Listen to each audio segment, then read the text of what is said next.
खैर हाथ तो कानून के लम्बे हैं हमारे। जी राणा साहब तैयारी है जी। बिस्मिल्लाह जी बिस्मिल्लाह। आउज़ुबिल्लाहि मिनश शैतानिर रजीम, बिस्मिल्लाहिर्रहमानिर्रहीम। इलेक्शंस जिस तरह करीब आ रहे हैं, सियासी गहमा गहमी उस तरह बढ़ती जा रही है। आज कागजात नामजदगी वापस लेने की आखिरी तारीख़ है और जो नए रूल्स हैं उसके मुताबिक कोई भी उम्मीदवार 2 हलकों से ज़्यादा पर इलेक्शन नहीं लड़ सकता। तो इसलिए पार्टी क़यादत ने आज सुबह एक अहम मीटिंग हुई और उसमें डिसीजन हुआ कि ऑलरेडी शहबाज शरीफ साहब के कागजात नामजदगी जो लाहौर से और कसूर से जमा हो चुके हैं, अप्रूव हो चुके हैं, तो शहबाज शरीफ साहब जो है वो उन 2 हलकों से इलेक्शन लड़ेंगे और यहाँ पर ख्वाजा ग़ुलाम शुएब साहब जो हैं वो यहाँ पर NA 242 के अंदर पार्टी की तरफ से इलेक्शन लड़ेंगे।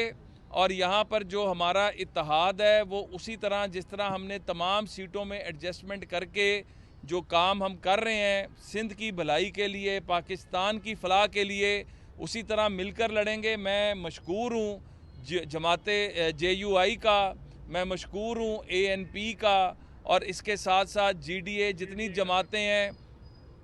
जमातें हैं उन सब का मैं मशकूर हूँ कि उन्होंने हमारे साथ मिल के जो हमारी सीट एडजस्टमेंट हुई उसके मुताबिक हम इलेक्शन लड़ रहे हैं और इंशाल्लाह कामयाबी हासिल करके पाकिस्तान की तरक्की में अपना हिस्सा डालेंगे। बहुत शुक्रिया। अभी हम जी ये कागजात विड्रॉ करने हैं।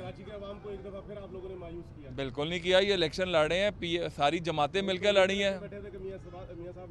मियाँ साहब ही लड़ रहे हैं, उनके शेर लड़ रहे हैं और मियाँ नवाज शरीफ साहब और शहबाज शरीफ साहब इलेक्शन के बाद मिलकर इस सूबे की हालत को दुरुस्त करेंगे इन तमाम जमातों के साथ मिलकर। देखिए जहाँ पर सीट एडजस्टमेंट है वहाँ पर सीट एडजस्टमेंट है और कुछ हल्के खुले ओपन छोड़े गए हैं, वहाँ पर सब मिलके लड़ेंगे। बहुत शुक्रिया। जो हमारे हुए हैं उसमें NA 242 भी ओपन है। बहुत शुक्रिया जी।